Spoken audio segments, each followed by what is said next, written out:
Everyone, welcome to the Swap Moto Live Garage for this week's Dennis Kirk Tech Tip.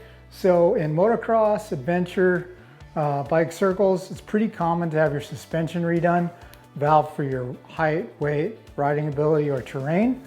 In this case, we had our forks on this YZ250F done, but there's actually a pretty precise way to put the front end back together. And so that's what we're gonna go over with you today, give you a couple little insights and tips. Little background, funny story. When I first started riding, my motorcycle had conventional forks. And I remember I was working on it and putting my forks back on, and I go, Dad, how tight do I tighten the pinch bolts? And he goes, oh, you gotta make those things as tight as they can go so that your forks don't slip or twist or anything. So I literally took that to heart, and I was cranking on these pinch bolts so hard that I actually deformed my triple clamps and bent them, and the black paint flaked off. So needless to say, in this day and age of upside down forks where the lowers are sliding up inside the tubes, you have to be pretty careful about the way you torque your bike, your triple clamps down, otherwise it causes stiction in your forks. And yeah, so that's what we're gonna show you how to do today. So the first thing you wanna do is make sure that your pinch bolts are loose so you can get your forks up in there. And I always like to start with the non-brake side because there's less going on. So we'll slide it up into there. So your fork height has a lot to do with the way that your bike handles, especially in corners and for high-speed stability. So before we took the bike apart, we noted where we had it set. It was actually at the line, which is about 5 mil. So we're gonna make sure we go back down there, right about there. You need to make sure both sides are exactly the same. So we're gonna just snug this down a little bit so that the forks don't fall out. Just literally finger tight, barely any pressure on there. But you wanna get your other fork in before you torque down the pinch bolts. So both in, both at the line. On a motocross bike, you always make sure that your bleeder screw is facing forward so it's easy to access with the screwdriver. So the beauty of these X-Trig triple clamps is that, ROCS stands for Revolutionary Offset Clamp System. So if you see the one clamp's here and one clamp's here, as opposed to both on the back, so it kind of pulls it evenly and doesn't put too much pressure on one point of the fork. Also, the cool thing about it is it says 15 Newton meters and 17 Newton meters, so it gives you the torque specs right on the clamp.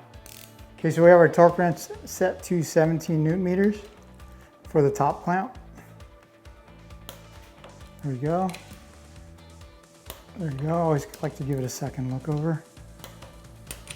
This is 15, so we'll take the torque wrench out to 15. Repeat the same process on the other side.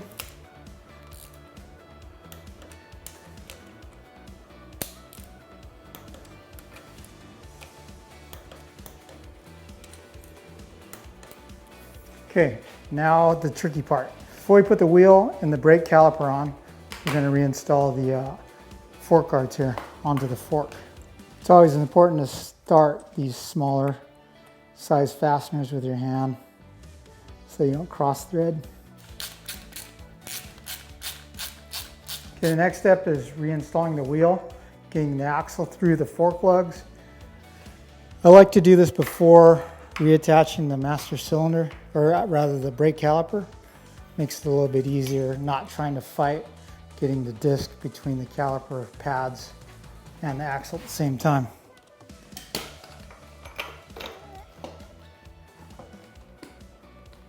Okay, we got the axle in. I'm going to reinstall the axle nut.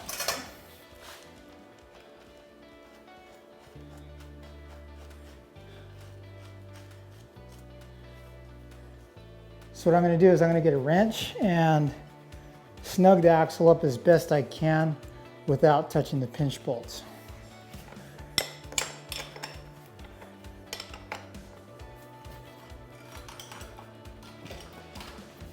pretty snug. Next step will be putting the brake caliper back on the forks. So if somebody has been kind enough to come pull your brake lever while the bike's apart, you'll have to spread the pads with a flat screwdriver. Put caliper on.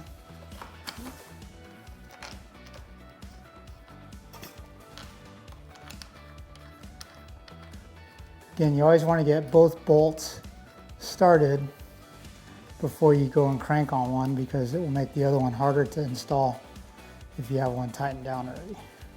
So we'll get these both finger tight, and then we will torque these bolts to 20 Newton meters, and the same with the pinch bolts up front. Back in the old days, my dad saying, just get them as tight as you could go.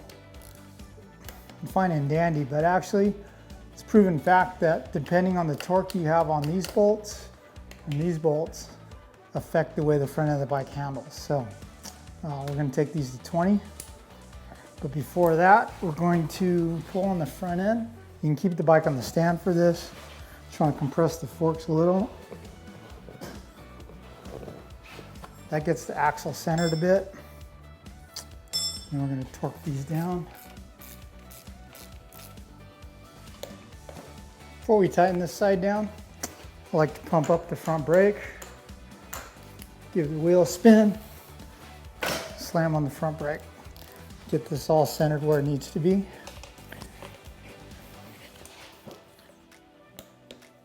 Okay, once these are all tight, I give the axle one last torque.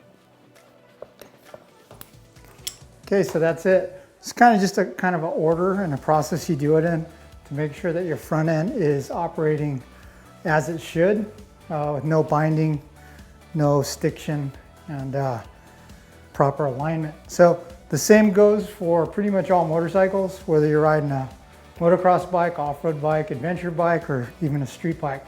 You want to make sure you follow the manufacturer's recommended torque settings when tightening down your triple clamps on your forks. So that's it for this installment of Dennis Kirk Tech Tips. We'll see you next time.